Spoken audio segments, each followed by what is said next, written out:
In August 2002, the Czech Republic was hit by the most devastating natural disaster in its entire history. Following heavy downpours, vast areas of the Wełtawy and Elbe river basins were devastated by catastrophic floods. A small airplane took off from Prague for an inspection flight over part of the Wełtawy river basin on August the 14th, the day when the flood culminated.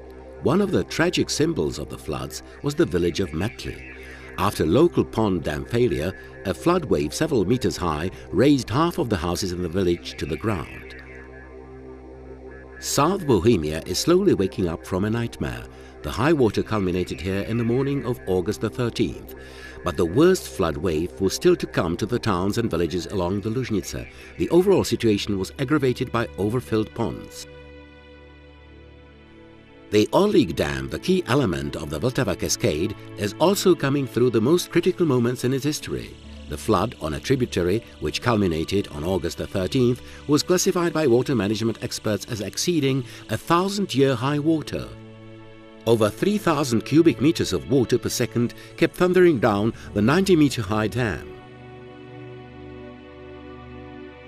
The Wełtawy merges with the Berounka, turning Prague's suburban areas into a vast lake. Evacuation of people was ordered in some parts of Prague before midnight of August the 12th. Some 40,000 people are leaving their homes.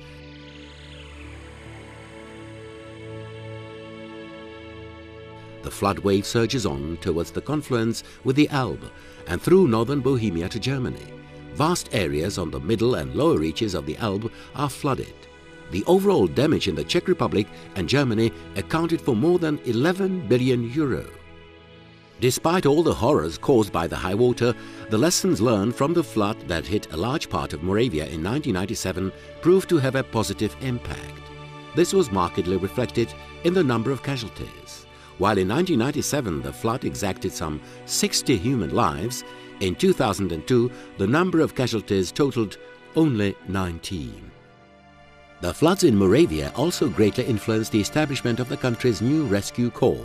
Almost 17,000 professional and voluntary firemen were deployed for rescue and liquidation work. During this emergency, the firemen proved to be a single unit capable of working in coordination while intervening on time and promptly. This gave rise to a reorganization of the rescue system, whose backbone is the Fire Rescue Corps.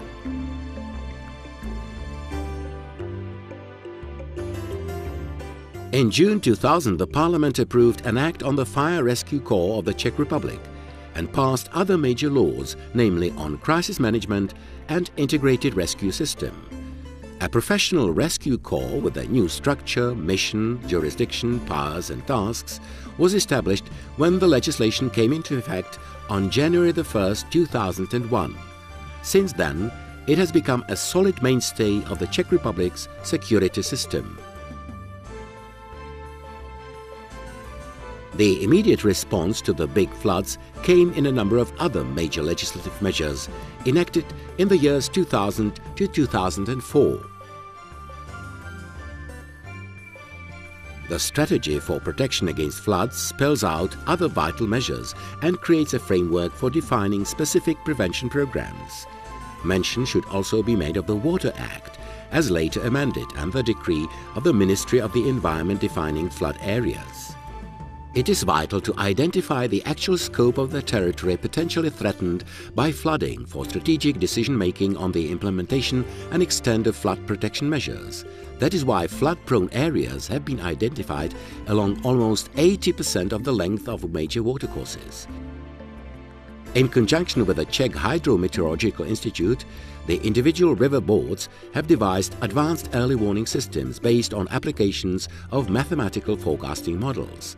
The number of monitoring or gauge stations has been substantially increased and online data transfer systems introduced.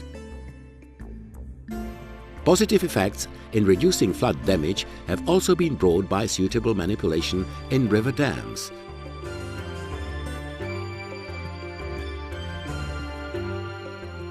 The territory of the Czech Republic is a major European watershed. As a result, flood protection has a distinct international impact and is part of the activities of the international commissions established pursuant to interstate agreements. The International Commission for Protection of the River Elbe unveiled already in 1998 its strategy of flood protection in the Elbe River Basin. This was followed in 2003 by the Action Plan of Flood Protection in the River Elbe Basin. The Ministry of Agriculture is a founding institution of the Waterways Administration.